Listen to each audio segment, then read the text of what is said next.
If you've been a fan of racing games for a while, chances are you've enjoyed a franchise or two that just doesn't get made anymore. While F-Zero fell under this category for the longest time until last year, if you've been waiting for a successor to the series' 3D titles X and GX, you're still waiting in the wings. If you're like me, you've tried to branch out and find other games that could scratch that itch, and while I've played a few that have come close, that unique F-Zero formula hadn't quite been figured out yet. That was until I learned about one Mr. Aaron McDevitt a few years ago, who was sharing clips online of a futuristic racer project he was working on, and looked a lot like what F-Zero fans had been craving for so long. That project was eventually named Aero GPX, a familiar, yet fresh take on the anti-gravity racing greats it was inspired from.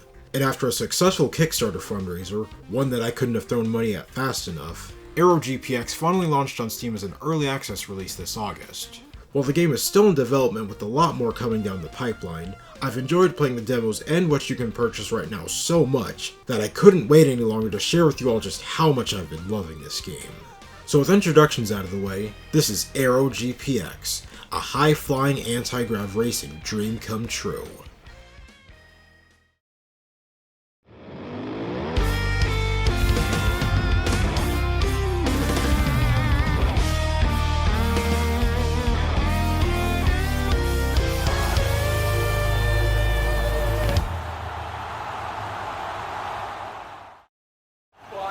Prepare for takeoff. 3, 2, 1, go!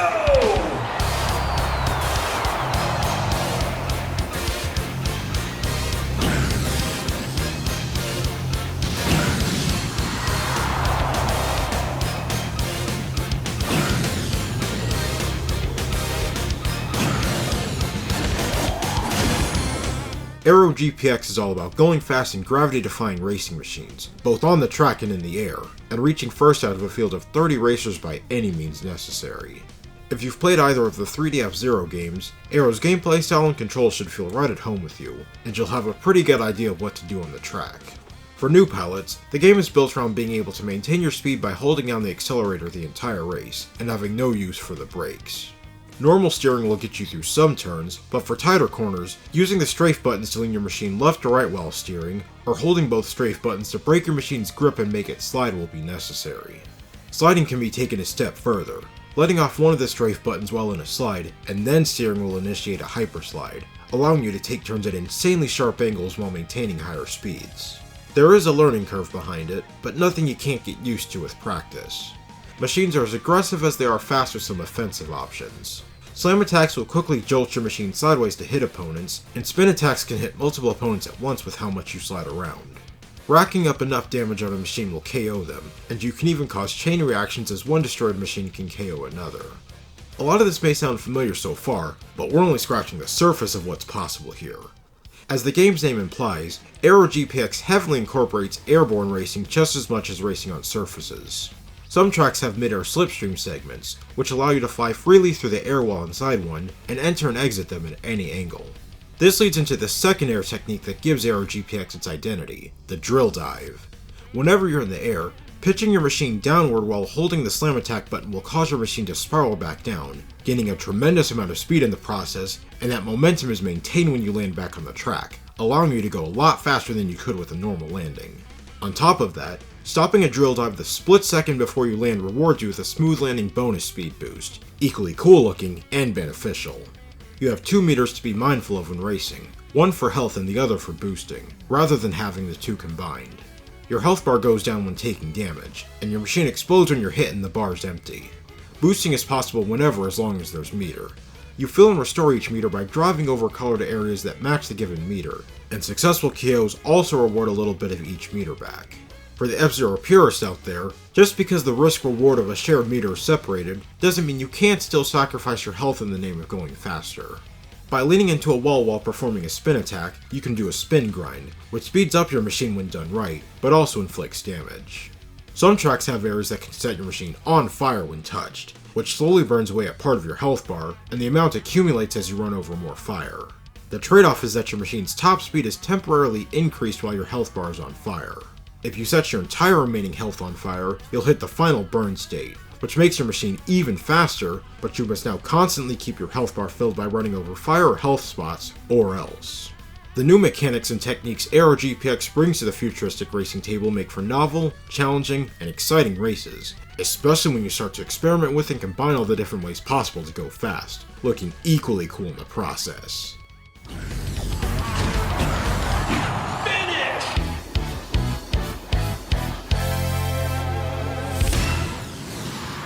Aero GPX currently has 15 tracks available in the early access release, set in various intergalactic locales, and what's here so far offers the kinds of high-speed thrills and challenges you'd hope to see.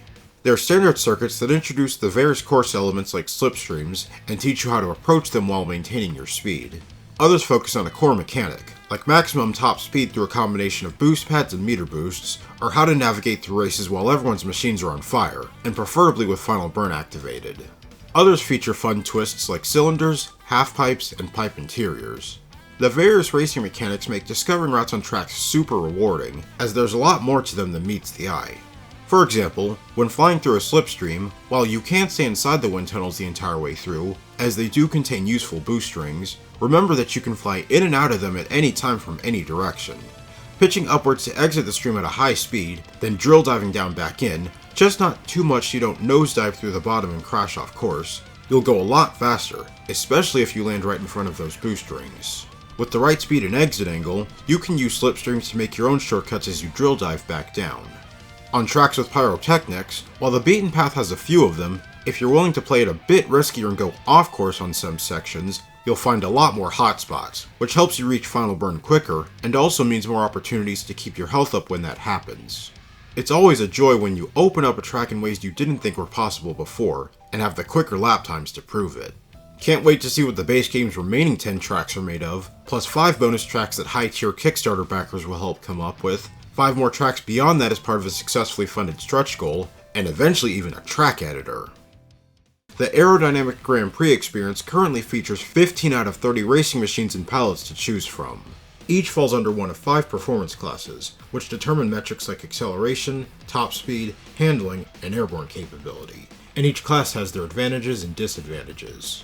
All-rounders like this game's poster racer, and clearly Blue Falcon-inspired Crimson Strider, have solid stats across the board.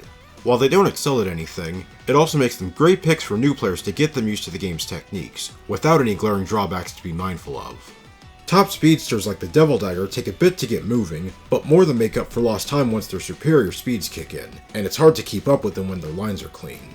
Sliders like the Silken Speeder can feel very slippery when turning normally, but their reduced grip makes it easier for them to start hypersliding, and carry their speed the best while hypersliding and boosting at the same time. Flyers like the Passion Kite are the most agile in the air, and gain the most speed when performing drill dives. Fighters like the Eternal Mammoth aren't the fastest, but they are the toughest, and dish out the most damage when attacking, sometimes even one-hit KOing opponents, allowing them to restore boost meter to help them keep up. They also lose less health when taking damage, so they can spin grind more often without fear of becoming fragile.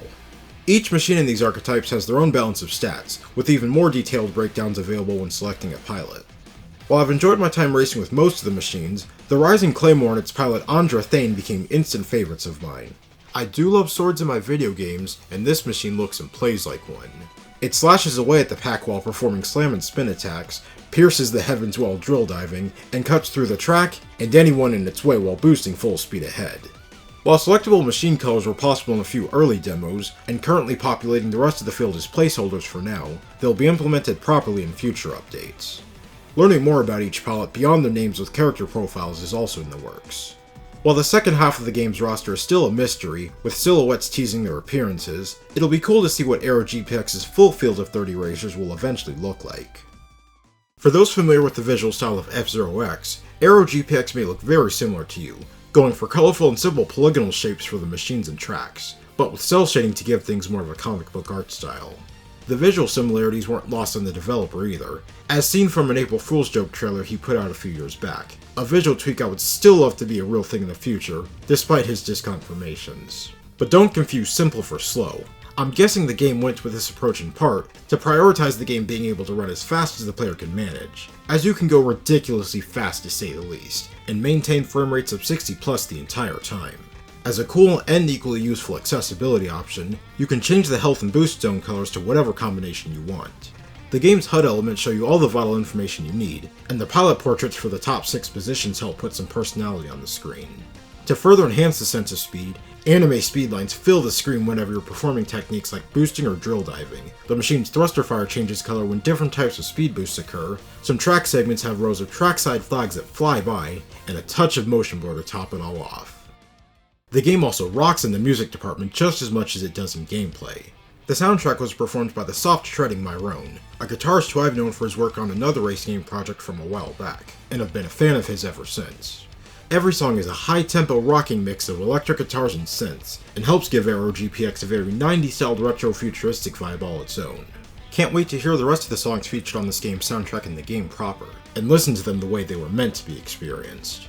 Mr. McDevitt is also this game's announcer, whose voice clips you hear throughout the race. I especially appreciate his words of encouragement when you start lap 2. Lap 2, keep going! The final touch that brings this high-speed package together is the use of cool sound effects.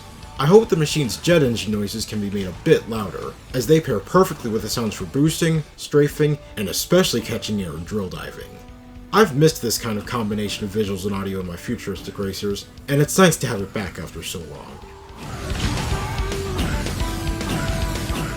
Aero GPX is light on modes right now, and everything you can do is single player only, but again, still in early access. Career mode starts you off with a quick tutorial, and then takes you through multiple divisions featuring every track in the game so far. Career events alternate between single races to get you used to a track, and machine-specific challenges, which task you with learning how that machine plays to clear an objective, and unlocks a new machine upon completion. You select the difficulty of each event before you take them on, and completing an event awards you tickets, to eventually be used for unlocking additional missions. Standard and Expert difficulty shouldn't give you too much trouble, and falling off course or blowing up will restore your machine if you're struggling. Ace Pilot difficulty will truly push your skills to the limit, as it demands optimal play to keep up with the faster and aggressive computer opponents. Proper retires are here should your machine get destroyed, but currently there are unlimited retries, so you're allowed to keep trying until you win. While races on Ace Pilot don't require absolute perfection, some machine challenge rules can be super strict, the dreaded Vortex Shredder Test Pilot event being the prime example. The final event of each division is a Grand Prix, where you race on all 5 of a division's tracks in one go, earning points based on finish position, the highest total score wins, and you move on to the next division to repeat the process all over again. The other single-player modes include single races, which let you customize the race options your way. Time trials right now are just racing against the clock for your best time, but the ability to download and race ghosts of other players, including times that will be set by special tier Kickstarter backers, will be included later. Practice mode is quite interesting. While you are still on the track by yourself, there's a few options here that I've seen in fighting game training modes, but not in a racer like this. At the press of a button, you can instantly refill your health and boost meters, or save your position and state on the track, and then at any point, load that state to reappear right back where you last saved. So if you're trying to nail a specific part of a track, you can efficiently train on that section with no downtime until you figured it out. Super helpful. For those looking to race with their friends, you'll have to wait a bit longer until the game's full launch, where local multiplayer will be available. And for the sake of clarifying, online multiplayer is currently not planned to be in the game. The closest you could get is Steam Remote Play, and hopefully time trials will allow multiple ghosts to show up against you, so you'll be able to compete in some way against other players that aren't sitting next to you. So while it's not the online approach I would personally want, it's a fair enough compromise.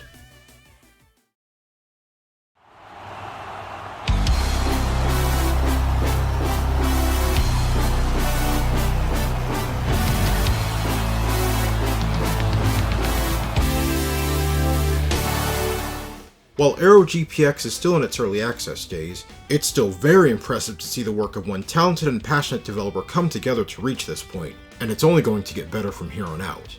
Even with what's available so far, the gameplay, machines, tracks, and overall style have filled a particular type of futuristic racing void in my heart that's been there since the mid-2000s. If you haven't guessed it by now, I highly recommend picking this game up as soon as you can if you haven't already. If you're looking for another game to give you that same kind of adrenaline rush that only the 3D F-Zeros could, this game will do that for you. I think I've said all I wanted about Aero GPX, save for one last thing, and that's thank you to Aaron McDevitt and everyone else involved for the rad as heck racing game. They understood the assignment, and are on track to have this game come down to the finish line with flying colors. As always, this has been fun, and I'm already looking forward to covering another amazing racing game. So I hope you'll check out what I've got in store for next time, and thank you for watching.